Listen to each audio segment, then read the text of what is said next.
నమస్తే, good morning అందరికీ. నేను మీ Teenmaar Mallanna. Welcome to morning news with Mallanna సుదర్శన్తో కలిసి. సో నేను ఒక ఇంట్రెస్టింగ్ వార్త, రాహుల్ గాంధీ గారి వార్త చూసిన.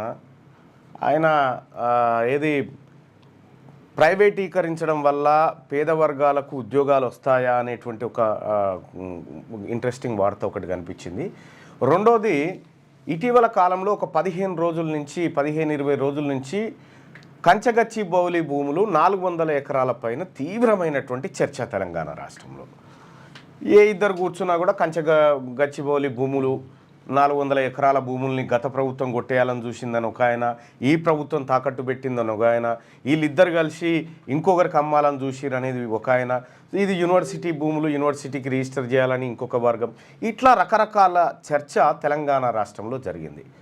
సో మార్నింగ్ న్యూస్ చూస్తున్నటువంటి మిత్రులారా, ఒకసారి నా మాట, నా రిక్వెస్ట్ని ఆలకించండి. ఈ లైవ్ చూస్తున్నటువంటి మిత్రులారా, ఇప్పుడు నేను చెప్పబోయేది అత్యంత కీలకమైనటువంటి అంశం.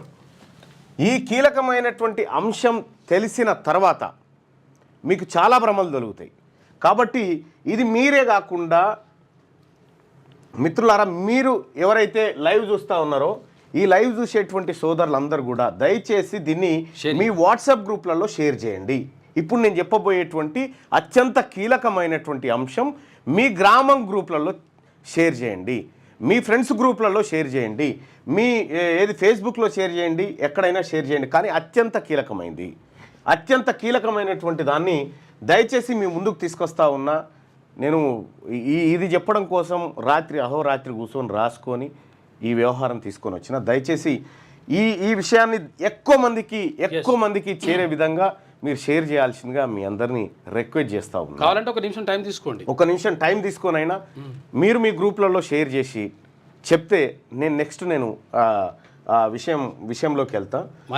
సో ఇవాళ ఒక 400 ఎకరాల భూముల పంచాయతీ ఏం జరుగుతూ ఉంది, ఇది ఎక్స్క్లూజివ్ రిపోర్ట్. ఏం జరిగింది, ఏం జరుగుతూ ఉంది అనేటువంటి అంశంలో ఇవాళ మనం అందరం దాని చుట్టూ తిరుగుతూ ఉన్నాం కదా. అత్యంత కీలకమైనటువంటి ఒక విషయాన్ని ఇవాళ చరిత్ర ఆధారంగా మీ ముందుకు తీసుకొస్తా ఉన్నాను. సో దానికోసం మిత్రులారా లైక్ చేయండి, మీ గ్రూప్లలో ఇది షేర్ చేయండి. ఇక వివరాల్లోకి వెళ్తే, ఇప్పుడు 400 ఎకరాల భూముల విషయంలో మనమందరం కూడా ఈ చూసినటువంటి వాళ్ళందరం కూడా సేవ్ HU పర్యావరణాన్ని కాపాడాలి, ఈ భూములు యూనివర్సిటీకి మనం అందరం మన ఫేస్బుక్లో, సోషల్ మీడియాలో, ఇన్స్టాలో ఎక్కడ పడితే అక్కడ షేర్లు చేసినాం. సో దాన్ని కాపాడాలనేటువంటి ప్రయత్నం చేసినాం. సో అందరికీ హ్యాట్సప్ ఆ విషయంలో.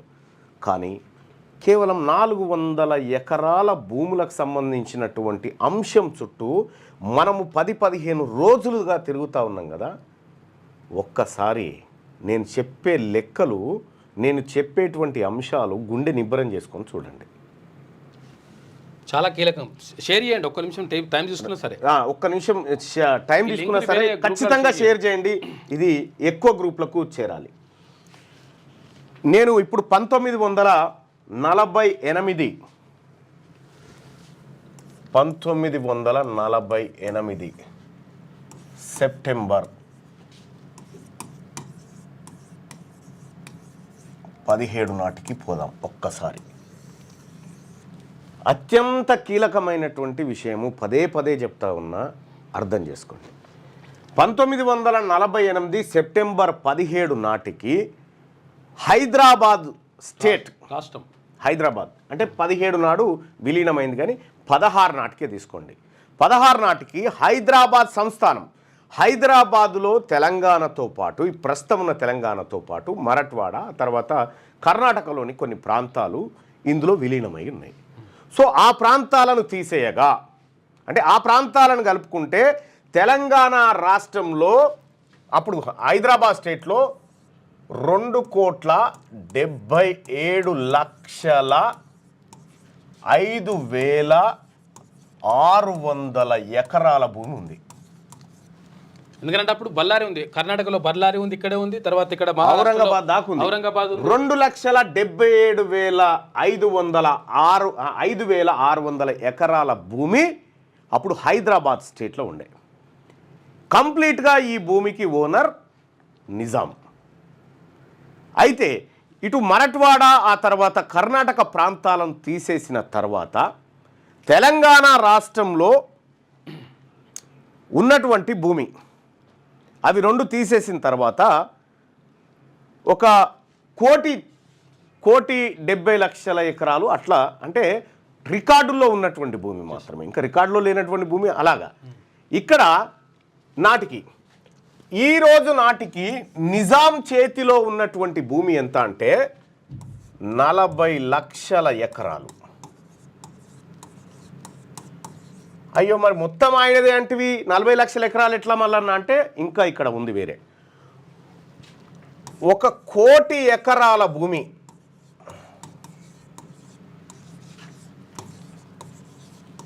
జాగీర్దార్ల మీద ఉంది. జాగీర్దార్ల పేరున 1 కోటి ఎకరాల భూమి ఉంది. ఈ 1 కోటి ఎకరాల భూమితో ఇంకా దీంతో పాటు ఇంకా కొంతమంది చేతిలో ఉన్నాయి. 40 లక్షల ఎకరాల భూమి నిజాం చేతిలో. దీంట్లో సర్ఫకాస్ ల్యాండ్స్, రకరకాల ల్యాండ్స్ ఉన్నాయి. సర్ఫకాస్ ల్యాండ్స్ అంటే ఆ ప్రాంతంలో పండేటువంటి ప్రతి పంట, ప్రతి పైసా నిజాం ఖజానాలో పడాలి. అయితే నిజాం ఏం చేసిందంటే ఈ జాగీర్దార్లకు కొన్ని గ్రామాలను రాసిచ్చిండు. గ్రామాలను రాసిస్తే దాంట్లో ప్రధానంగా మొత్తం ఎంతమంది జాగీర్లు ఉన్నారు తెలంగాణ ప్రాంతంలో అంటే 1,500 మంది జాగీర్లు. 1,500 మంది జాగీర్ల దగ్గర నీ తాత జాగీర్ అంటారు కదా, జాగీర్ అంటే భూమి అన్నట్టు. అయితే ఈ 1,500 మంది జాగీర్లు ఎవరైతే ఉన్నారో వీళ్ళ దగ్గర 1 కోటి ఎకరాల భూమి ఉంది. అందులో 1 కోటి ఎకరాల భూమి ఉంది కదా, అందులో గద్వాల సంస్థానం,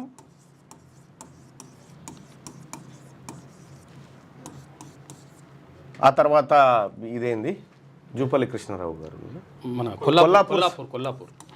కొల్లాపూర్ సంస్థానం. తర్వాత ఇంకో ఆయన పేరు వచ్చేసి విశ్వనాథ రామచంద్రరావు, కరీంనగర్. విఆర్ రావు, కరీంనగర్. వీళ్ళందరి దగ్గర ఈయన దగ్గర 5 లక్షల ఎకరాలు ఉండే.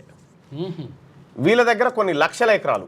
ఇట్లా విష్ణూర్ రామచంద్రారెడ్డి వీడు దుర్మార్గుడు, వీడు చరిత్ర రామచంద్రారెడ్డి వాడు బట్టలిపి బతుకబలాడి. వాస్తవం ఏంటంటే ఈయన దగ్గర కూడా కొన్ని ఊర్లు 1000 ఎకరాల భూములు. ఇట్లా జాగీర్దార్ల దగ్గర ఈ భూములు ఉన్నాయి. ఈ భూములు జాగీర్దార్లే అంటే కాదు. ఈ నిజాం ఏం చేసిందంటే కొంతమందికి జాగీర్లను అప్పచెప్పి అందులో ఉన్నటువంటి భూములను పేద ప్రజల కౌలుకిచ్చి ఆ కౌలు పన్నులు శిస్తులు వసూలు చేసి నిజాంకు కట్టేటువంటి కార్యక్రమంలో వీళ్ళు గంపగుత్తగా కౌలు పట్టుకురు అనుకోరాదు. ఇది నిజాం భూములే. అయితే వీళ్ళందరి చేతిలో ఇది ఉంది. తెలంగాణ హైదరాబాద్ సంస్థానం భారత్లో విలీనమైనటువంటి రోజు 1948 సెప్టెంబర్ 17. భారతదేశానికి స్వతంత్రం 1947లో వస్తే తెలంగాణకు స్వతంత్రం 1948 సెప్టెంబర్ 17న వచ్చింది. సో ఇక్కడ మనం గమనించాల్సింది ఏంటంటే భారత్లో విలీనమైంది కదా, విలీనమైందంటే ఈ భూములన్నీ ఎక్కడికి పోవాలా? భారత్లోకి వచ్చేస్తాయి. ఈ భూములన్నీ ఎక్కడికి పోవాలా? ప్రభుత్వంలో జమ కావాలి. ఈ భూములన్నీ, ఈ కోట్లాది ఎకరాల భూములు ప్రభుత్వంలో జమ కావాలి. కానీ ఏం జరిగింది అనేది ఒకసారి చూస్తే 1949లో హైదరాబాద్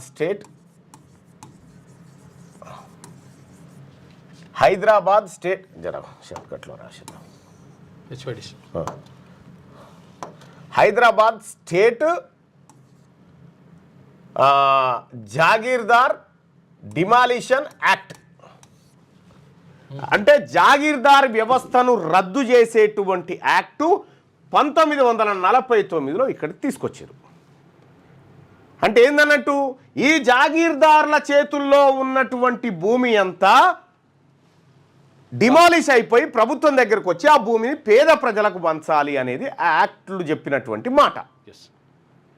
అంటే ఈ 1,40,00,000 ఎకరాల భూమి ఈ పేద వర్గాలకు దాన్ని దున్నుకొని జీవనోపాధి పొందుతున్న వర్గాలకు పంచాలనేది ఆ యాక్ట్లో చెప్పినటువంటి మాట. దాని జాగీర్దారి వ్యవస్థను రద్దు చేసిరు. ఈ 1500 మందికి సంబంధించినటువంటి వాళ్లకు ఈ భూములపైన హక్కులు పోయినాయి. అయితే ఈ యాక్ట్ తెచ్చిన తర్వాత అత్యంత కీలకమైనటువంటి పరిణామం ఒకటి జరిగింది. మనం కంచె భూములు కాడికి వద్దాం, ఈడికేళ్ళి ఆడికి వద్దాం, మనకు ఒక విషయం తెలుస్తుంది. ఇక్కడ ఈ యాక్ట్ తెచ్చిన తర్వాత వీళ్ళ భూములన్నీ పోయినాయి కదా, పోవాలి కదా. కానీ హైదరాబాద్ స్టేట్కి బూర్గుల రామకృష్ణారావు, ఎస్, ఎవరైనా హైదరాబాద్ మొట్టమొదటి ముఖ్యమంత్రి, హైదరాబాద్ ముఖ్యమంత్రి బూర్గుల రామకృష్ణ, మహబూబ్నగర్ జిల్లా అయినది కూడా,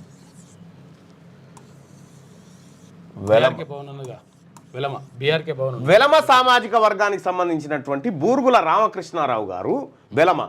అయితే ఈ జాగీర్దారులు 1500 మంది జాగీర్దారులు ఎవరు? వెలమ, రెడ్డి, బ్రాహ్మణ, తర్వాత కర్ణాలు ఉంటారు. వీళ్ళు ఎవరు? ముస్లింలు కొద్దిమంది. ఏది? ముస్లింలు ఉంటారు. అవును. ఎవరికి? మన నిజాంకు దగ్గరకు ఉన్నటువంటి 15 వీళ్ళే జాగీర్దారులు. ఇందులోంచి ఒక వర్గమే ఇక్కడ ముఖ్యమంత్రి అయింది కదా. ఈ అబాలిషన్ యాక్ట్ ఏదైతే ఉందో, జాగీర్దార్ అబాలిషన్ యాక్ట్ ఏదైతే ఉందో, దాన్ని ఇంప్లిమెంట్ చేయడంలో వీళ్ళు తాత్సారం చేసిరు. ఎందుకంటే వీళ్ళయే కదా భూములు పోయేది, అట్లా ముఖ్యమంత్రి ఆయనే కదా. అయితే ఇక్కడ 1956 వరకు వీళ్ళ చేతులలోనే ఈ రెవెన్యూ రికార్డులు ఇవన్నీ నిర్వహించబడ్డాయి. అయితే ఈ వెలమ సామాజిక వర్గానికి చెందినటువంటి వ్యక్తి ఈ భూములను ఆ వర్గాల కోసం, వాళ్ళ వర్గాల కోసం కాపాడాలని ప్రయత్నం చేస్తే, అదే సమయంలో కొండా వెంకట రంగారెడ్డి, ఎవరైతే కొండా విశ్వేశ్వరరెడ్డి గారు వాళ్ళ తాత కేవీ రంగారెడ్డి గారు రెవెన్యూ శాఖ మంత్రి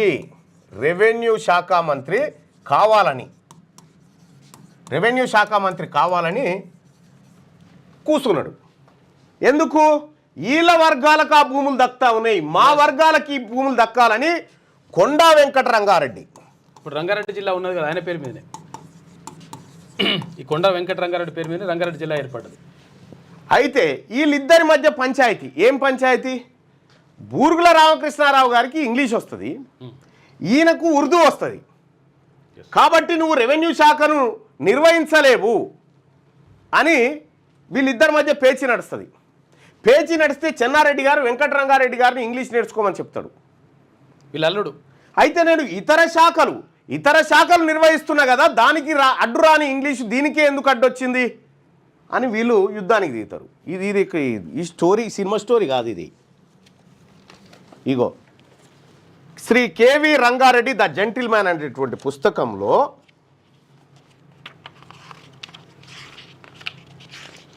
ఈ మరి చెన్నారెడ్డికి మామైతుడు కేవీ రంగారెడ్డి. ఇగో ఈ పుస్తకంలో during the allocation of portfolio Swami Ramananda Tirtha made great efforts so that Shri Digambar Rao Bindu would be given the portfolio of general administration, but Konda objected to it and Sri Burgula Ramakrishna Rao was given the portfolio of general administration. You might be wondering why Konda was not offered Chief Minister of Hyderabad State. Why was Konda just a kingmaker instead of being the king himself? The answer is Konda was not college English educated.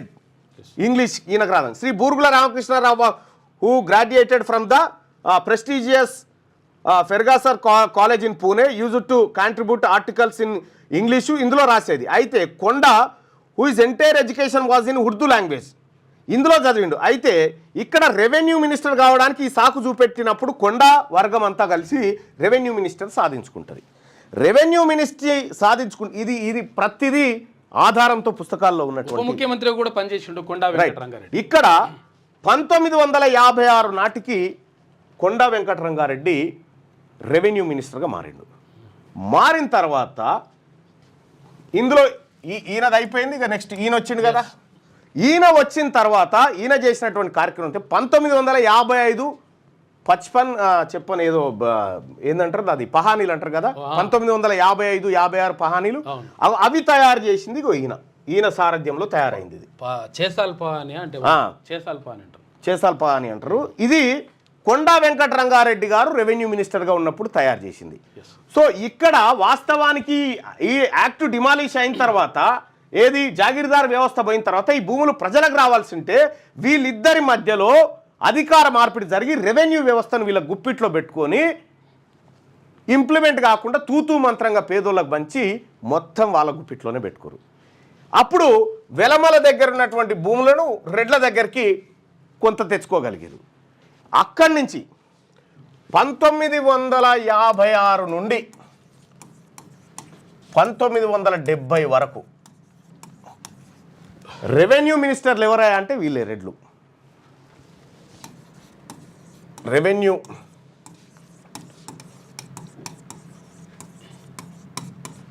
మినిస్టర్లు వీళ్ళే రెడ్లే. వీళ్ళ చేతిలోనే ఈ నిర్వహణ అంతా జరిగింది. ఈ నిర్వహణ అంతా జరిగిన తర్వాత కరెక్ట్గా 19 వీళ్ళ ఎట్లా అంటే ఎక్కడికక్కడ ఊర్లు గీర్లు అంత వాళ్ళే అనేటువంటి పరిస్థితి క్రియేట్ అయిపోయింది. ఆ జాగీర్దార్ వ్యవస్థ పై కొత్త వ్యవస్థగా వచ్చింది, భూస్వామ్య వ్యవస్థగా మారింది. అది భూస్వామ్య వ్యవస్థగా మారి సందర్భంలో ఒకానొక రోజు 1970 పివి నరసింహారావు, పాములపర్తి వెంకట నరసింహారావు సీఎంగా చేసింది, ముఖ్యమంత్రి అయ్యిండు. ఈయన బ్రాహ్మణ సామాజిక వర్గానికి సంబంధించినటువంటి వ్యక్తి. ఓకే, బ్రాహ్మణ సామాజిక వర్గానికి సంబంధించినటువంటి వ్యక్తి పివి నరసింహారావు. ఈయన వచ్చి ఒకరోజు ఇందిరాగాంధీతోని ఫ్లైట్లో ప్రయాణిస్తూ ఉన్నాడు. ఎవరు? పివి నరసింహారావు గారు. ఇందిరాగాంధీ గారితో ఫ్లైట్లో ప్రయాణిస్తున్నటువంటి సమయంలో పివి నరసింహారావు గారు ఇందిరాగాంధీ ముందు ఒక మాట అన్నాడు. ఏమని? మేడం, ల్యాండ్ సీలింగ్ యాక్ట్ మీకు ఇష్టమేనా తేవడం అని అడిగాను. ఆమె ఎస్ నాకు ఇష్టం అని చెప్పింది. ఇది మళ్ళా ఇదెక్కడి కథ అనుకున్నారు? కాదు, ఇది కథ కాదు, ఆధారం. జాతిరత్న పివి నరసింహారావు తెలుగు అకాడమీ బుక్లో ఆచార్య జి చెన్నకేశవరెడ్డి రాసినటువంటి పుస్తకంలో ఇగో పేజ్ నెంబర్ 86లో పివి స్టేట్ కాంగ్రెస్ కార్యదర్శిగా ఉన్నప్పుడే నెహ్రూ ఆదేశాల మేరకు భూపరిమితి చట్టాన్ని రూపకల్పన చేశాడు. అయితే అప్పట్లో దాన్ని ఎవరు పట్టించుకోలేదు. ఒకసారి ముఖ్యమంత్రి అయిన తర్వాత ఇందిరాగాంధీతో విమానంలో ప్రయాణిస్తున్నప్పుడు పివి, మేడం మీరు భూ సంస్కరణల పట్ల సీరియస్గా ఉన్నారా అని అడిగితే అఫ్కోర్స్ తప్పనిసరి అనేటువంటి మాట ఆమె చెప్పింది. చెప్పిన తర్వాత ఏం జరిగిందంటే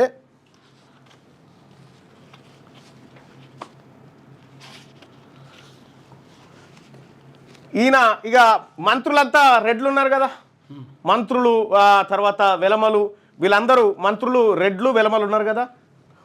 ఈయన సీఎం, మంత్రులు రెడ్లు వెలమలు వీళ్ళున్నారు. ఈయన ల్యాండ్ సీలింగ్ యాక్ట్ను ఏది ఆ ల్యాండ్ సీలింగ్ ఎంత?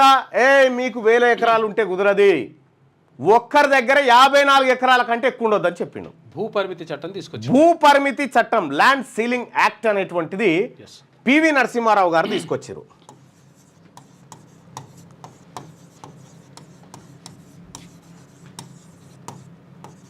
Land ceiling act PV Narasimha Rao గారు తీసుకొచ్చి దాంట్లో భూములను 11 రకాలుగా విభజించిండు. 11 రకాలుగా విభజించి దాంట్లో నీటి వసతి ఒక పంట పండేది ఉంటే ఏ రకానికి 15 ఎకరాల ఇది ఉండాలి, నీటి వసతి 2 పంటలు పండితే 10 ఎకరాల భూమి ఉండాలి. ఇట్లా గరిష్టంగా 54 ఎకరాలు మాత్రమే ఉండాలి ఒకరికి అనేది తీసుకొచ్చిండు. మరి ఇక అప్పటిదాకా ఈ రెవెన్యూ రికార్డులు ఈ 600 ఎకరాలు, ఈ 1000 ఎకరాలు, ఈ 12,000 ఎకరాలు మాయ అని చెప్పుకుంటున్నటువంటి వీళ్ళు ఉన్నారుగా, వీళ్ళకు గుండె వలిగినంత పని అయిపోయింది. అమ్మని అమ్మ ఇన్ని రోజులు మనం కాపాడుకుంటూ వస్తే ఈ పివి నరసింహారావు అనేటువంటి వ్యక్తి వచ్చి సీఎంగా అయ్యి మా భూములు, మా తరతరాలుగా మా కబ్జాలో ఉన్నటువంటి భూములన్నీ పేదోళ్ళకు పంచాలని చెప్తా ఉన్నాడు అని వీళ్ళు కుట్రబన్ని ఆఖరికి ల్యాండ్ సీలింగ్ యాక్ట్ బిల్లు తయారు చేసింది ఎవరు? పివి నరసింహారావు. తనకు ఎట్లా తయారు చేసిండు ఆ బిల్లు కూడా ఇంకో తనకు నమ్మకస్తుడైనటువంటి వ్యక్తిని దగ్గర కూర్చుండబెట్టుకొని ఈ బిల్లును రూపొందించాడు. ఇక్కడ మనం గమనించాల్సినటువంటిది ఏంటంటే బిల్లు అసెంబ్లీకి వచ్చిందిగా, బిల్లు అసెంబ్లీలో ల్యాండ్ సీలింగ్ యాక్ట్ బిల్లు పెడుతున్నటువంటి సందర్భంలో స్పీకర్ పిడతల రంగారెడ్డి స్పీకరే కదా అనుమతించి, స్పీకర్ అనుమతిస్తేనే బిల్లు పెట్టాలి కదా. పివి నరసింహారావు గారు సభలోకి వచ్చి గంభీరంగా ఉండి ఒక మాట అన్నాడు. ఏం మాట? ఈ ల్యాండ్ సీలింగ్ యాక్ట్ బిల్లుకు అంగీకరించే వాళ్ళు మాత్రమే సభలో ఉండండి, మిగతా వాళ్ళు వెళ్ళిపోండి అని బయటకు వెళ్ళిపోండి అని చెప్పాను. వీళ్ళంతా చేతులు మిసుకొని మొత్తం ఏది నలుసుకుంటారు. మా భూములు పోతా ఉన్నాయి, మాతోనే వేల ఎకరాల భూములు పోతున్నాయని ఇవే జాగీర్దారులు, ఇవే భూస్వాములు వ్యవస్థలు వాళ్ళే కదా సభలో కూర్చుంది. పోతున్నాయి అని చెప్పి మిడుచుకొని ఆఖరికి ఈ పిడతల రంగారెడ్డి అనేటువంటి స్పీకర్ ఉన్నాడా, ఆయన స్పీకర్ చైర్ నుంచి నేను చేయని బిల్ అని దిగి వెళ్ళిపోయాడు. మా రెడ్ల భూములు, మా జాగీర్దారుల భూములన్నింటినీ మీరు పేదవాళ్ళకు పంచాలనుకుంటున్నారు, ఈ బిల్లు తీసుకొస్తున్నారు, నేను సభకే రానని ఆయన రాలే. ఆయన డుమ్మగొట్టిండు. ఆయన డుమ్మగొడితే డిప్యూటీ స్పీకర్ సి జగన్నాథరావు ఒక ముదిరాజు బిడ్డ, deputy speaker C Jagannatha Rao, assembly speaker Pidathala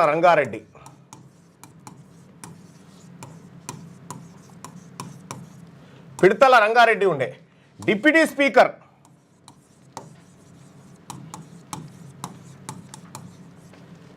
Jagannatharao.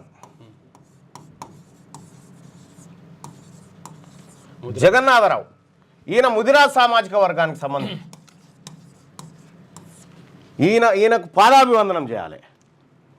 ఈయన ఏం చేసిండు? స్పీకర్ చైర్లో కూర్చొని బిల్లును ఇంట్రడ్యూస్ చేయించాడు. నేను చూసుకుంటా అని చెప్పిండు స్పీకర్. బిల్లును ఇంట్రడ్యూస్ చేయిస్తే ఇది అక్కడ మంత్రివర్గంలో ఉన్న వాళ్ళు బయటికి పోనీకి లేదుగా. అందరికీ పివి నరసింహారావు ఏం చెప్పిండు? ఇది ఇందిరమ్మ బిల్లు, ఇందిరమ్మ పథకం, దాన్ని వ్యతిరేకిస్తే బాగుండదని సీరియస్గా వార్నింగ్ ఇస్తే కూసున్నారు, నసిగిర్రు. అయితే ఎప్పుడైతే ఈయన డుమ్మగొట్టించారు, పిడతల రంగారెడ్డిని సభకు రాకుండా ఆ వర్గాలలో అడ్డుకున్నారు. ఏది ఆయనకు చెప్పిరు. ఇక జగన్నాథరావు కూడా పైసలు భారీ మొత్తంలో చూపిర్రు. అది ఇన్ననే రాసింది ఇక చూడండి. ఈ బిల్లు అసెంబ్లీలో ప్రవేశపెట్టనున్నాడని ముందుగానే గ్రహించిన స్పీకర్ పిడతల రంగారెడ్డి ఈ బిల్లుకు తాను సాక్షిదారుడిగా ఉండరని ఇష్టపడక ఏదో మిష మీద సెలవు పెట్టి తప్పుకున్నాడు. పిడతల రంగారెడ్డి భూస్వామ్య వర్గానికి చెందిన వాడే గాక భూస్వామి కూడా. తాను స్పీకర్గా స్థానంలో లేకుంటే బిల్లు వాయిదా వేసుకుంటాడేమోనని అనుకున్నాడు. కానీ వెనుకబడిన వర్గాలకు చెందిన డిప్యూటీ స్పీకర్ సి జగన్నాథరావు ఈ బిల్లు విషయంలో సంపూర్ణ మద్దతు ఇచ్చారు. ఆయనకు భూస్వామ్య వర్గాలు బిల్లును వాయిదా వేయించడానికి ఎంతో పెద్ద మొత్తంలో చూపినా సి జగన్నాథరావు వాళ్ళ ప్రయత్నాలకు లొంగలేదు. మస్తు పైసలు ఆశ చూపించారు ఈ బీసీ బిడ్డకి, జగన్నాథరావుకు ఈ బిల్లు పాస్ కాకుండా చేయాలని. కానీ ఆయన లొంగలేదు.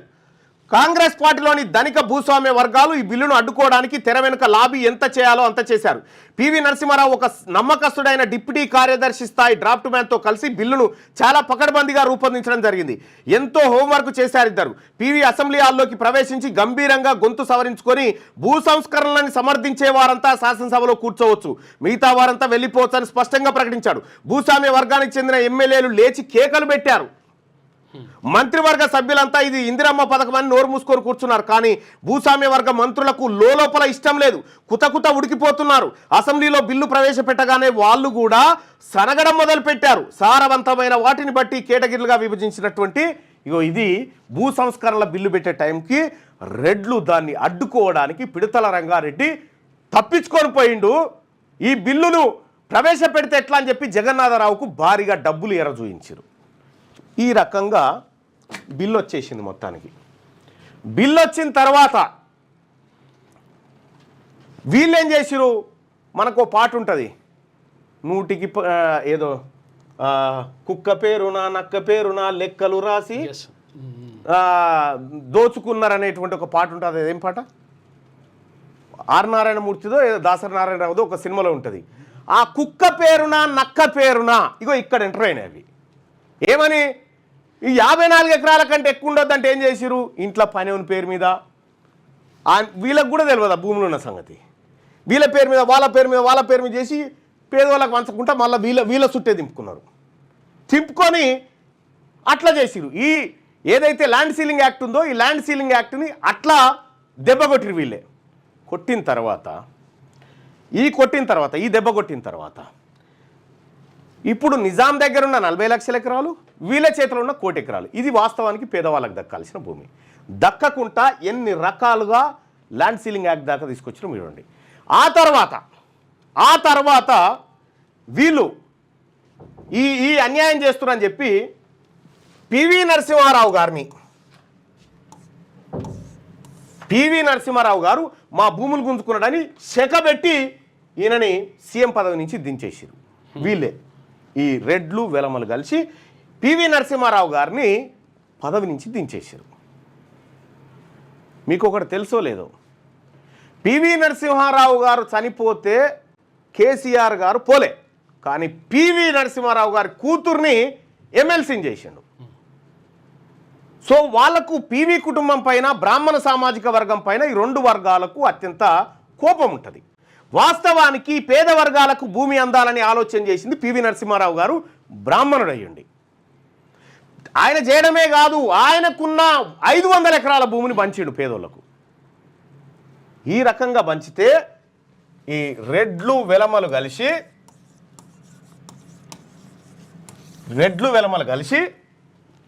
మొత్తం భూస్వామి వ్యవస్థను బలోపేతం చేసుకున్నారు. ఈయన దించేసిరు. నీలం సంజీవారెడ్డి దిగిండు.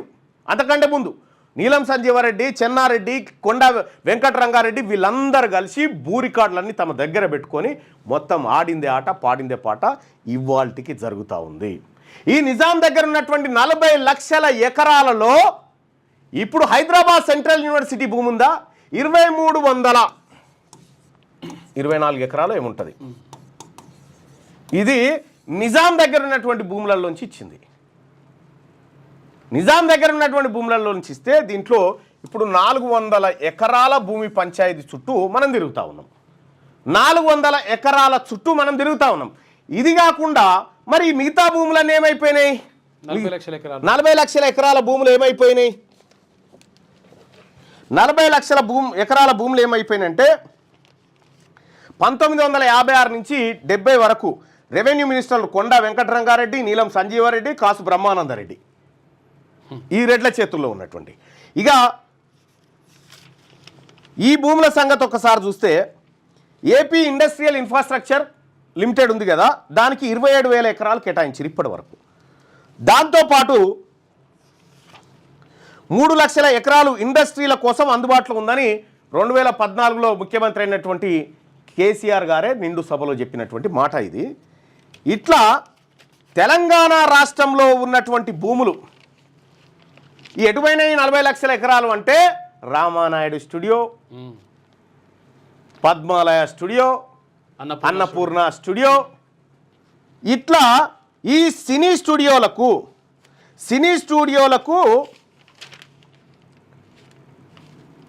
2150 ఎకరాలు సినిమా స్టూడియోలకు ఇచ్చేసారు. 2150 ఎకరాల భూమి సినిమా స్టూడియోల దగ్గర ఉంది ఇప్పుడు ఇవాళ. ఇక కొన్ని BHEL company, ECIL company, IDPL company, బిహెచ్ఈఎల్కు 1200 ఎకరాలు, ఐడిపిఎల్కు 891 ఎకరాలు, హిందుస్థాన్ ఫ్లోరో కార్బన్స్ లిమిటెడ్, తర్వాత Hindustan aeronautical limited, BDL, HMT, ఇట్లా కొన్ని వేల ఎకరాల భూములను సెంట్రల్ గవర్నమెంట్ కేంద్ర ప్రభుత్వ సంస్థలు పెట్టడం కోసం కేటాయించారు. ఏది నిజామీ, వీళ్ళ దగ్గర ఉన్న భూములు అట్లే ఉన్నాయి. ఇక్కడ మనం గమనించాల్సింది ఏంటంటే ఈ యాక్ట్ ఫెయిల్ అయిన తర్వాత, ఏది పివి నరసింహారావు ల్యాండ్ సీలింగ్ యాక్ట్ను వీళ్ళు డిమాలిష్ చేసిన తర్వాత మావోయిస్ట్ ఉద్యమం పుట్టింది దేశంలో. 1969లో నక్సల్బరీ అనేటువంటి ప్రాంతంలో అనే ఊరిలో, పశ్చిమ బెంగాల్, నక్సల్బరీ అనేటువంటి ఊరు పశ్చిమ బెంగాల్,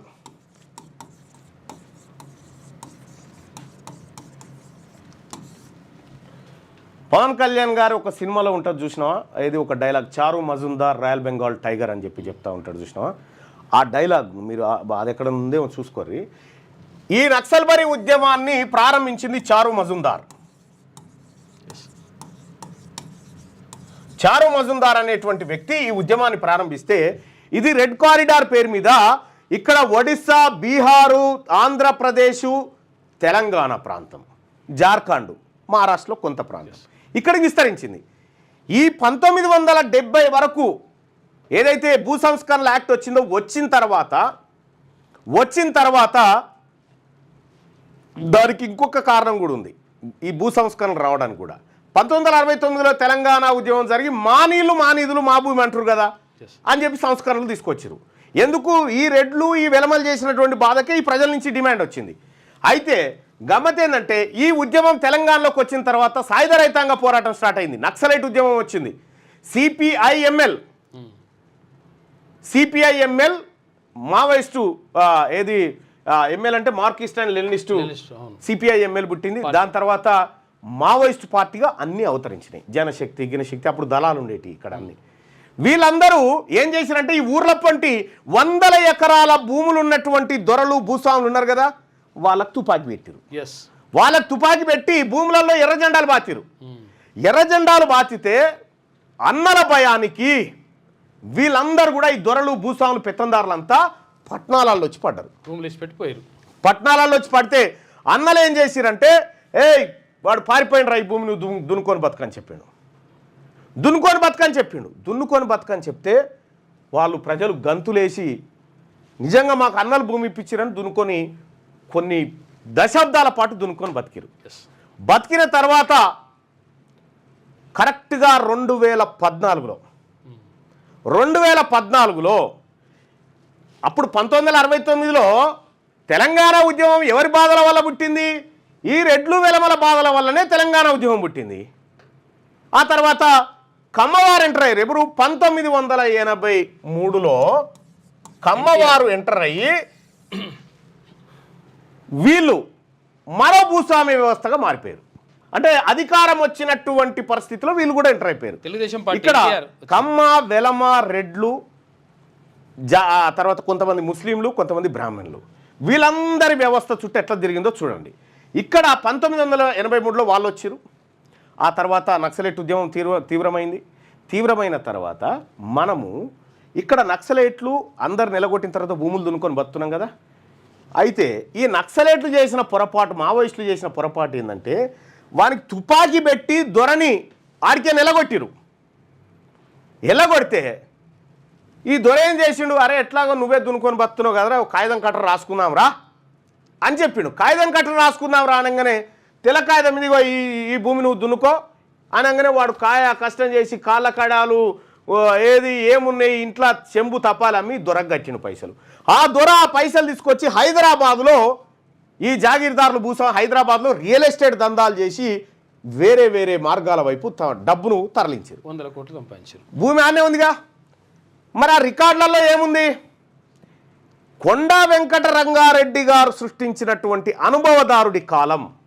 వాళ్ళు ప్రజలను పట్టాదారులను చేయలే, అనుభవదారుడని చేసిరు. అనుభవించేటోళ్ళని అనుభవదారుడని చేసిరు. ఆ తర్వాత ఇక్కడ అనుభవదారుడు కాలంలో ఇక్కడ వ్యవసాయం చేసుకొని బతుకుతున్నాడు ఉన్నాడు.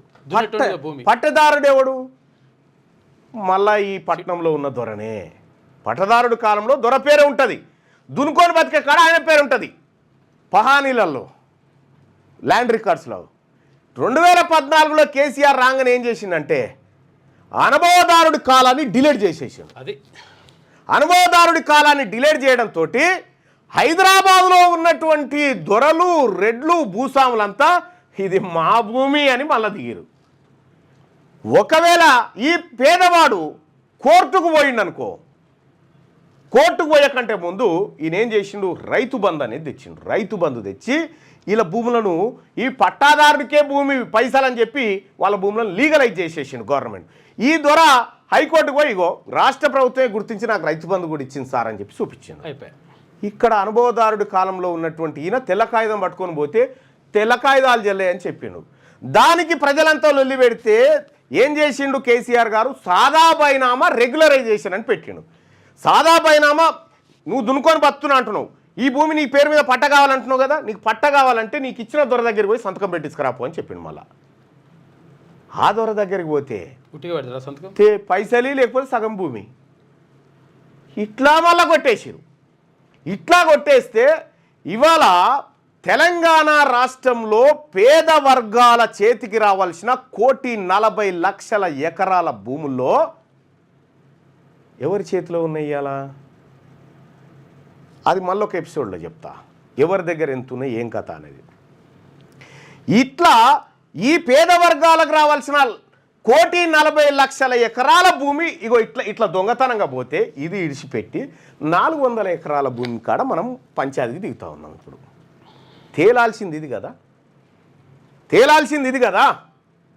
ల్యాండ్ సీలింగ్ యాక్ట్ పెడితే ఆ వర్గాలంతా ఎంత గందరగోళం చేసినాయి ఆ రోజు సభలో. ఒక ముదిరాజ్ బిడ్డ ఆయన లేకపోతే ఇవాళ ల్యాండ్ సీలింగ్ యాక్ట్ ఉండేదేనా? ఇక్కడ మనం గమనించాల్సింది ఏంటంటే ఈ భూములు ఇప్పుడు అనుభవిస్తున్న వాళ్ళే కాదు, ఇవి ఒరిజినల్గా ఆ భూమిని దున్నుకొని బతికిన పేద వర్గాల వాళ్ళే. ఓవైపు ఇటు ఈ దోపిడీ చేస్తూ ఉంటే అనేకమైనటువంటి మరి వీళ్ళకు అప్పచెప్తే రెడ్లకు వెలమలకు 70 ఏళ్ల సంది రాజ్యాన్ని అప్పచెప్తే వీళ్ళు చేసిన తతంగం ఇగో ఇది. మరి ఆ రోజు నిజాం మీద తిరుగుబాటు పోరాటం ఎవరు చేయించారు? వీళ్ళే మళ్ళా ఈ ప్రజలంటే పెట్టుకొని పోయి, ఎందుకంటే ఆయన తప్పుకుంటే అవన్నీ మనకు వస్తాయని వాళ్ళకు వస్తాయని అది చేసిరు. ఆ తర్వాత ప్రత్యేక తెలంగాణ పోరాటం కేసీఆర్ ఎందుకు మొదలుపెట్టిండు? మళ్ళా రెడ్లను ఎదుర్కోవడానికి ఇదే ప్రజల్ని వాడి ప్రత్యేక తెలంగాణ పోరాటం చెప్పి మళ్ళా 10,000 ఎకరాల భూముల్ని హైదరాబాద్ చుట్టుపక్కల కొట్టేసిరు వాళ్ళు. అంటే మనమేమో కొట్లాట కాడ, వాళ్ళేమో లెక్కల కాడ పంచుకునే కాడ వాళ్ళు ఉన్నారు. మనం అర్థం చేసుకోవాల్సినటువంటి విషయం ఏంటంటే 70 సంవత్సరాల వీళ్ళ పరిపాలన, నిజాం పరిపాలన. నిజాం గొప్పవాడా వీళ్ళు గొప్పవాళ్ళంటే నిజామే గొప్పవాడు. నిజాం మీదికి మనని శత్రువులుగా తయారు చేసి, ఎస్ నిజాం రజాకారులు చేసిన అరాచకం అది మామూలు అరాచకం కాదు. ఆ అరాచకానికి వంతబాడిందే ఈ వర్గాలోనే. ఇక్కడ మనం గమనించాల్సింది ఏంది, నిజాం ఇవాళ ఇప్పుడు వీళ్ళు వచ్చి మీకు రోడ్లు ఓపిస్తాం, మీ ఊరికి బస్సు వేస్తాం, మీ ఊరికి రైలు ఇస్తాం, మీకు సబ్ స్టేషన్ ఇస్తాం, వీళ్ళేంది ఇచ్చేది రొట్టెపీసు? నిజాం సంస్థానంలో నిజాం హైదరాబాద్ స్టేట్లో 1910 కరెంటు బుక్ గెలిగింది. ఈడ 1800 సంవత్సరంలోనే రైలు తిరిగింది. ఈడ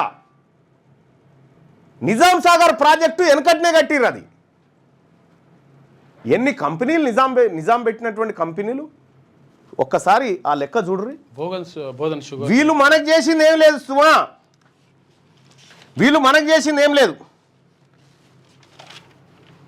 నిజాం స్థాపించినవి ఒక్కసారి చూద్దాం.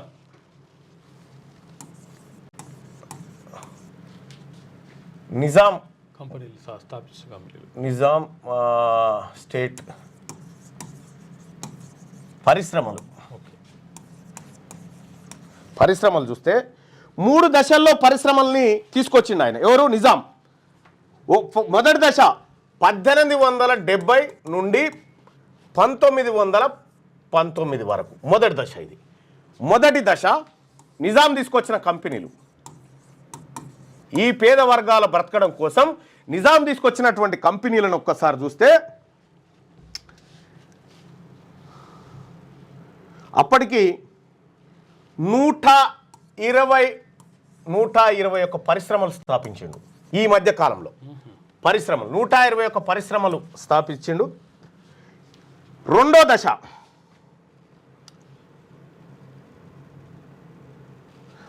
ఆ పరిశ్రమలలో 121 పరిశ్రమల్లో నిజాం షుగర్స్ అనేటువంటి పరిశ్రమ ఆసియా ఖండంలోనే అతిపెద్ద చక్కెర ఫ్యాక్టరీ స్థాపించిన రోజుల్లో ఆసియా ఖండంలోనే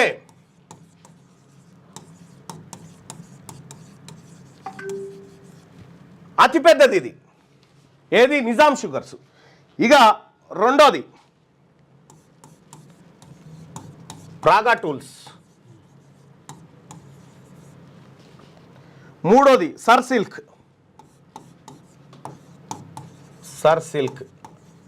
అంటే దాని ఏది సిర్పూర్లో ఉన్న paper mill, okay, Sirpur paper mill. Nizam ఈ పేద వర్గాల కోసం చేసిన ఒకసారి చూసుకుందాం. హైదరాబాద్ హాస్బెస్టాస్ రేకులు, ఓకే,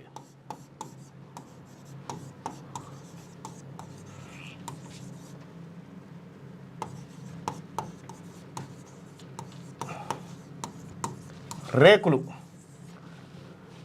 తర్వాత విఎస్టి, ఆర్టీసీ క్రాస్ రోడ్ దగ్గర ఉంటుంది కదా విఎస్టి అంటే Vazir Sultan tobacco company. Vazir Sultan tobacco company పారిశ్రామిక వాడాది. అది ఇప్పుడు ఆజామాబాద్ ఇండస్ట్రియల్ ఏరియా అంటారు దాన్ని. విఎస్టి ఆర్టీసీ క్రాస్ రోడ్ పోతుంటుంది విజయనగరం నుంచి RTC cross. Vazir Sultan tobacco company, cigarette company అది. జిందా తిలిస్మాత్,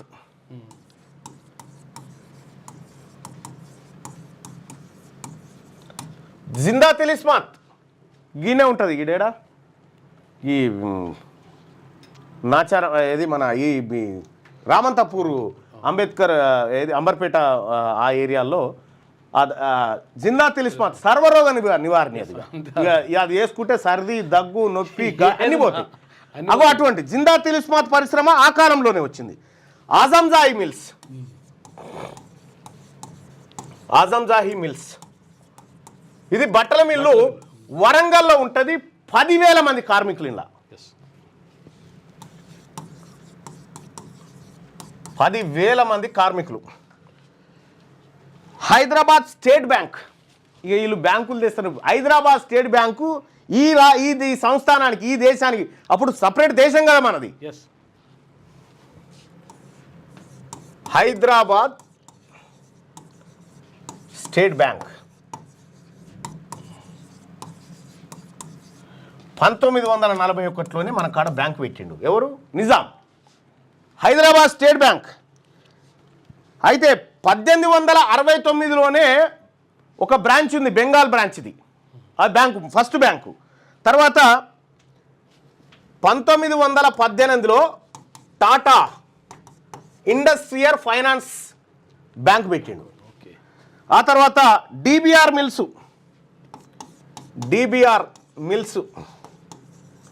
తర్వాత రైస్ మిల్లులు, ఆయిల్ కంపెనీలు, ఇట్లా అనేకమైనటువంటి కంపెనీలను ఈ పేద వర్గాల కోసం ఇక్కడ నిజాం స్థాపించింది.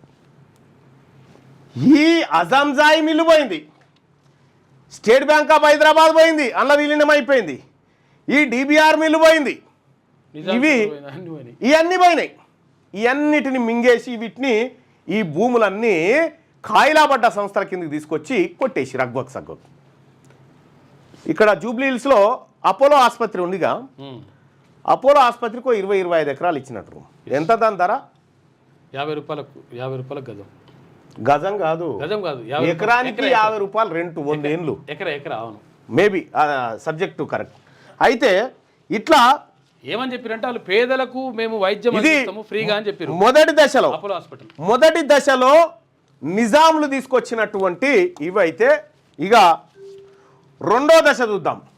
1919 నుండి 1939, ఇది రెండో దశ. నిజాం పరిశ్రమలు స్థాపించిన రెండో దశ. మొత్తం ఏంటంటే 387 భారీ పరిశ్రమలు పెట్టింది నిజాం. భారీ పరిశ్రమలు నిజాం ఏర్పాటు చేసిండు.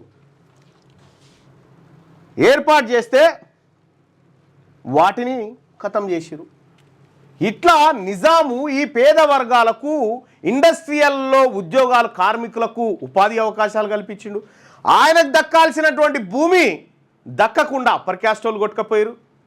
ఇక గమ్మతి విషయం ఏంటంటే నిజాం మనల్ని రాసి రంపాన పెట్టిండు అని చెప్తారు. కానీ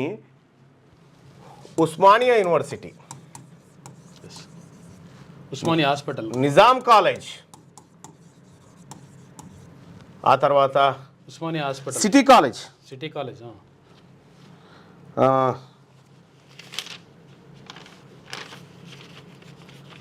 అదే కదా సిటీ కాలేజ్,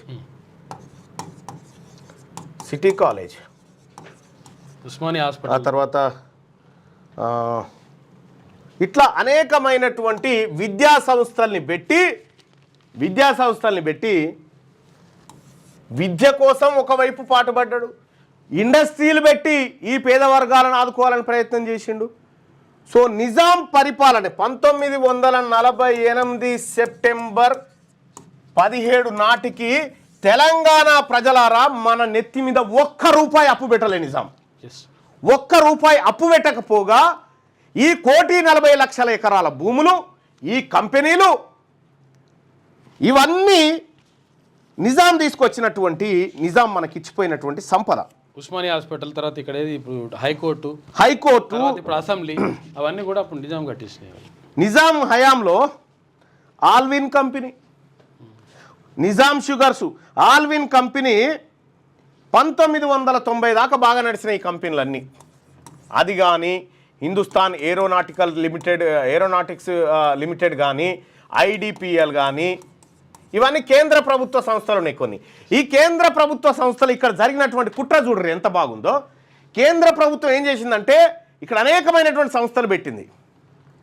బిహెచ్ఏలు, ఆ తర్వాత ఈసీఐఏలు, హెచ్ఎంటి హిందుస్థాన్ మిషన్ టూల్స్ అనేటువంటి company, IDPL Indian pharmaceutical limited company, ఈ కంపెనీలన్నీ కేంద్ర ప్రభుత్వ సంస్థలు పెడితే కరెక్ట్గా 1990 తర్వాత ఈ సంస్థలన్నీ ఖతం చేసిర్రు. ఎందుకు ఖతం చేసిర్రు ఈ అగ్రవర్ణాలు అంటే 1990లో బీసీలకు రిజర్వేషన్, ఉద్యోగాలలో రిజర్వేషన్ అనేటువంటిది 27% రికమెండ్ చేసిన మండలు. దాన్ని విపి సింగ్ 27% రిజర్వేషన్ ఓకే చేసిండు. ఇప్పుడు 27% రిజర్వేషన్ తీసుకొని ఈ కంపెనీలలో చేరితే వీళ్ళు పెద్దోళ్ళు కదా, అందుకే ఈ కంపెనీలనే మూసేస్తే ఖతం అయిపోతుంది కదా అని కంపెనీలను మూసేసారు. అంటే నీకు నిజామేమో కంపెనీలు తెరిచి నీకు ఉద్యోగాలు ఇస్తే ఉన్న కంపెనీలలో నీకు రిజర్వేషన్ ఆధారంగా వస్తున్నాం అని చెప్పి కంపెనీలు మూసి కంపెనీల పేరు మీద ఉన్నటువంటి 1000 ఎకరాల భూములను ప్రైవేట్ పరం చేసి అమ్ముకున్నారు. 2000 సంవత్సరంలో చంద్రబాబు నాయుడు గారు నిజాం షుగర్ అమ్మేశాడు. ఎన్ని 1000 ఎకరాల భూములది, చాలా ఉన్నాయి. ఇట్లా బీసీ ప్రజలారా, ఎస్సీ ప్రజలారా, ఎస్టీ ప్రజలారా, ఎస్సీ ఎస్టీ వాళ్లకు రిజర్వేషన్ ఉంది కాబట్టి కంపెనీలలో వాళ్ళకు ముందు నుంచే వచ్చింది. కానీ బీసీలకు రిజర్వేషన్ 92లో స్టార్ట్ అయింది కాబట్టి ఈ రిజర్వేషన్ కాయిదాలు తీసుకొని ఉద్యోగాలలోకి వస్తున్నారు వీళ్ళని చెప్పి కంపెనీలనే మూసేసిరు.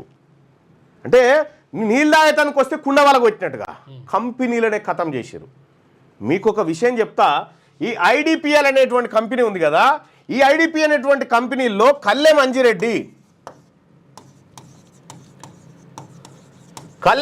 అనేటువంటి వ్యక్తి ఇందులో ఈ Indian drugs and pharmaceutical company లిమిటెడ్లో ఈయన ఉద్యోగిగా చేరి ఇంట్లో ఫార్ములాలు ఖతం చేసి రెడ్డీస్ ల్యాబ్ అని పెట్టిండు. రెడ్డీస్ ల్యాబ్ ఇవాళ 1000 కోట్ల సామ్రాజ్యంలో ఉంది. ఐడిపిఎల్ మూతపడ్డది. వీళ్ళకి అప్పచెప్పిన ఏ వ్యవస్థను కూడా వీళ్ళు సమర్థవంతంగా నిర్వహించకుండా సత్యనాశనం చేసి వాళ్ళ వర్గాల కోసం ఇచ్చారు. 78 సంవత్సరాల నుంచి వీళ్ళకు రాష్ట్రాన్ని అప్పచెప్తే నిజామేమో మన నెత్తి మీద ఒక్క అనా పైసా ఖర్చు లేకుండా అప్పు పెట్టకపోతే వీళ్ళు 8 లక్షల కోట్ల రూపాయలు పేద వర్గాల మీద అప్పు చేసి భూములు, అధికారం అన్ని వాళ్ళ దగ్గర పెట్టుకున్నారు. ఎందుకు రావాలి తెలంగాణ రాష్ట్రంలో బీసీ రాజ్యం అంటే ఇగో ఇట్లా 1,00,000 ఉదాహరణలు చెప్తా. నేను 1,00,000 ఉదాహరణలు చెప్తా. వీళ్ళు కంపెనీలు పెట్టి కంపెనీల ద్వారా గ్రూప్ 1లో చిన్నది గ్రూప్ 1 ఇప్పుడు అంశము. ఎందుకంటే నేను చెప్తుంది మొత్తం హిస్టరీ చెప్తా ఉన్నా. నీకు ఉద్యోగాలే లేకుండా చేస్తూ ఉంటే కంపెనీలే ప్రైవేటీకరించితే అందులో ప్రైవేటు కంపెనీలలో రిజర్వేషన్లు ఉండే కదా, అందుకోసమే వాటిని కొల్లగొట్టిరు. 32 ఎకరాలు ఇచ్చారు అపోలో ఆసుపత్రికి. అన్నీ తెలుసు, నీతో ఎమ్మెల్సీ చేసింది ఇది కాదు అన్న. బీసీ అధికారంలోకి రాకుండా 30 సంవత్సరాల వరకు ఏం పీకలేం, ఇది తెలుసుకోండి ముందు గ్రూప్ 1 అని చెప్పి చెప్తా ఉన్నాడు. ఇగో ఈయన నేను మరో మతుకున్న 29 జీవో కొంపలు మూస్తుందిరా అంటే ఆయన ఎవడు వెళ్ళడే. ఇట్లా ఇగో వీళ్ళ పరిస్థితి ఇట్లా ఉంది. నేనేం చెప్తా ఉన్నంటే మొత్తం ఈ రాజ్య పరంపరలో ఈ క్రమం ఏదైతే ఉందో నిజాం నుంచి మనకు రావాల్సినటువంటి ఆస్తులు మనకు రావాల్సిన ఎవడు అనుభవించాలి? బాధితుడు అనుభవించాలి. నిజాం కాలంలో రజాకారులు భూస్వాములు పెత్తందారుల చేత అణచివేయబడ్డటువంటి వర్గాలకు నిజాం సంపద రావాలి. కానీ నిజాం సంపద ఇక్కడ ఉన్నటువంటి బీసీ ఎస్సీ ఎస్టీలకు ట్రాన్స్ఫర్ కాలే, మళ్ళా పెత్తందారులు భూస్వాములు వెలమలు వీళ్ళకు ట్రాన్స్ఫర్ అయిపోయింది. రాహుల్ గాంధీ గారి వార్త చూసిన తర్వాత సార్ నేను రాహుల్ గాంధీ గారిని అడుగుతా ఉన్నా, ఈ తెలంగాణ రాష్ట్రంలో బీసీలకు దక్కాల్సినటువంటి భూములు, కంపెనీలు, ఉద్యోగాలు, సంపద ఇదంతా మాకు దక్కకపోగా వీళ్ళంతా కలిసి 8 లక్షల కోట్ల అప్పు చేసి పెట్టిరు మా నెత్తి మీద. మరి నేను ఒక మాట చెప్తా ఉన్నా, ప్రజలారా, ఎందుకు రావాలి తెలంగాణ రాష్ట్రంలో బీసీల రాజ్యం? ఎందుకు రావాలంటే ఈ జరిగినటువంటి అన్యాయం ఏదైతే ఉందో ఈ అన్యాయాన్ని మనం ఎదిరించడం కోసం రావాలి. ఈ అన్యాయాన్ని మనం పారదోలి మన బతుకులు మనం మార్చుకోవడం కోసం రావాలి. దయచేసి ఈ వీడియోను మీ వాట్సాప్ గ్రూప్లలో మీ గ్రామాలలో ముఖ్యంగా బీసీ ప్రజలకు చేరవేయడానికి సహాయం చేయమని రిక్వెస్ట్ చేస్తూ ఉన్నా. షేర్ చేయండి, సహాయం చేయమని రిక్వెస్ట్ చేస్తూ ఉన్నా. ఆర్టీసీ నిజాం తెచ్చిన ఆ కాలంలోనే ఆర్టీసీ ఉంది. మీకు ప్రత్యేక కరెన్సీ ఇప్పుడున్న 100 రూపాయలు 500 రూపాయలు కాదు, నిజాంకు ప్రత్యేక కరెన్సీ ఉంది. ప్రపంచంలోనే 5వ అత్యంత కుబేరుడు ధనవంతుడు. నిజాం అత్యంత పెద్ద ధనవంతుడు. అటువంటి వ్యవస్థ నుంచి మొత్తం సారాన్నంతా వీళ్ళు దొంగతనం చేసి పేదవాడికి భూములు పంచాలని PV Narasimha Rao land ceiling act తీసుకొస్తే ఈ బిల్లుకు నేను ఇంట్రడ్యూసే చేయనియా అని చెప్పి పిడతల రంగారెడ్డి స్పీకర్ చైర్ నుంచి దిగిపోతే బీసీ బిడ్డ స్పీకర్ చైర్ మీద కూర్చొని ఆ యాక్ట్ తెస్తే ఆ యాక్ట్ను కూడా ఖతం చేశారు వీళ్ళు. కుక్క పేరు మీద నక్క పేరు మీద తీసుకొచ్చారు. సో నేను దయచేసి రిక్వెస్ట్ చేస్తూ ఉన్నా సోదరులారా, నేను ఈ విషయాలు చెప్పడానికి అనేకమైనటువంటి పుస్తకాలు, అనేకమైనటువంటి ఆలోచనలు మన బీసీ మేధావి వర్గంతో డిస్కషన్ చేసి చెప్తా ఉన్నా. ఇక ఇదే కాదు, ఇంకా ప్రతి అంశంలో జరుగుతున్నటువంటి చెప్తా. 400 ఎకరాల చుట్టూ మనల్ని తిప్పిస్తూ ఉన్నారే, కానీ ఇన్ని దశాబ్దాలుగా మన పేరున 8 లక్షల కోట్ల అప్పు, మనకు రావాల్సిన 1,40,00,000 ఎకరాల భూములు వాళ్ళ చేతుల్లోకి, మనకు రావాల్సినటువంటి కంపెనీల సంపద, ఒక్క కంపెనీ అన్న 40 లక్షల ఎకరాల్లోంచి వీళ్ళు ప్రైవేట్ సంస్థలకు ఐటీ పార్కులని ఫార్మా ఇండస్ట్రీలకని పార్కులు పెట్టరు కదా, ఒక్క BC1 కంపెనీ చూపెట్టరు అందులో చూద్దాం. ఉండదు బాయ్ సాబ్, ఉండదు. దయచేసి ఈ విషయాన్ని అందరూ మీ గ్రామాలలో చర్చించండి బాయ్ సాబ్. నేను రేటింగ్ల కోసమో లేకపోతే ఇంకో దానికోసమో నేను వార్తలు చెప్పను. క్యూన్యూస్ దానికోసం క్యూన్యూస్ చేస్తుంది ఒక పోరాటం, క్యూన్యూస్ చేస్తుంది ఒక ప్రజా పోరాటం. ఈ పోరాటంలో అందుకోసమే సోదరులారా, నేను అందుకోసమే చెప్తా ఉన్నా, ఈ బీసీ ఉద్యమంలో మీరు పాల్గొనడం కోసం, ఈ బీసీ ఉద్యమం జరగాల్సినటువంటి అవసరం ఉంది. అది మలిదశ తెలంగాణ ఉద్యమాన్ని తలపించే విధంగా మలిదశ బీసీ ఉద్యమం జరగాలి. ఆ బీసీ ఉద్యమం జరగడం కోసం ఇగో ఇక్కడ మనం ఒక ఫామ్ పెట్టుకున్నాం, ఇక్కడ డిస్క్రిప్షన్లో దాంట్లో చాట్లో పెట్టు. ఈ ఫామ్లో బీసీ కుల పురుషులు, మహిళలు, యువరక్తం అందరూ కూడా మీ పేర్లు ఇందులో నమోదు చేసుకొని బీసీ ఉద్యమానికి తయారుగండి. మనము ఒకరు సొమ్ము అడుగుతలేము. ఇక్కడ 1990 తర్వాత నువ్వు కంపెనీలో అడుగు పెడుతున్నావు అనే టైంకు కంపెనీలు మూసేసారు. ఉద్యోగాలలో ఇప్పుడు ఆ ప్రజలంతా కాంపిటీషన్ ఫీల్డ్లోకి వచ్చారు. ఈ బీసీలంతా చదువుకొని అక్కడో ఇక్కడో చదువుకొని కొంత కాంపిటీషన్ ఫీల్డ్లోకి రాగానే 10% ఈడబ్ల్యూఎస్ రిజర్వేషన్ అని చెప్పి మళ్ళా వాళ్ళ కోసం కోటా సపరేట్గా తీసుకురు. ఈ దేశంలో రిజర్వేషన్ దక్కాల్సింది ఎవరికి, దక్కింది ఎవరికి? అందుకోసమే నీ లెక్కలు ఈ ప్రభుత్వాలు ఎందుకు చెప్తలే ఎవరికైనా, నీ బలం ఏందో నీకు తెలిస్తే వాళ్ళని చీల్చి చెండాడుతావని. నీ కులాల లెక్కలు చెప్పండి. అందుకే కులగణన చేసినాం దేశవ్యాప్తంగా అని చెప్తున్నారు. జూటా ఇది. ఇక్కడ రాహుల్ గాంధీ గారు చెప్పినటువంటి మాట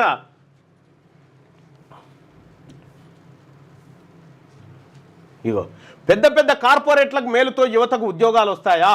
ఈ తెలంగాణ రాష్ట్రాన్ని 45 సంవత్సరాలు ఈ ప్రాంతాన్ని వెళ్ళిన కాంగ్రెస్ పార్టీ చేసినటువంటి కార్యక్రమాలే కదా ఇవన్నీ. తెలుగుదేశం చేసినాయే కదా, బీఆర్ఎస్ చేసినాయే కదా ఇవన్నీ. ఏ బీసీ ఇవాళ మాకు సన్నబియ్యం ఇచ్చి ఎంత గొప్ప పని చేస్తున్నాం ఏమని చెప్తా ఉంటే, సన్నబియ్యమా? చాలామంది నాయకులు పోయి దళితుల ఇంట్లో కూర్చొని దళితుని ఇంట్లో భోజనం చేసిన రెడ్డి గారు.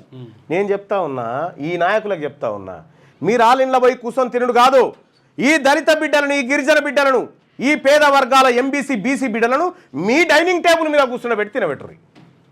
మీ డైనింగ్ టేబుల్ మీద కూర్చొని పెట్టి తినబెట్టి వాళ్ళకు వడ్డించి దళితుడు మా ఇంట్లో బువ్వ తిన్నాడు అని చెప్పు. అది లెక్క. సన్నబియ్యమా? ఈ సంవత్సరాల తరబడి దోచుకపోయినటువంటి సంపద మాకు సన్నబియ్యంతోట. చూద్దాం, రాసి పెట్టుకోండి. ఖచ్చితంగా ఈ తెలంగాణ రాష్ట్రంలో బీసీలం మేల్కొన్నాం, బీసీలం ఒక్కటైనాం. ఇలా బీసీలం ఆలోచన చేస్తూ ఉన్నాం. మీ పతనం తప్పదు. రైట్, దీనికే దాదాపు గంట పోయింది బాయ్ సాబ్. దయచేసి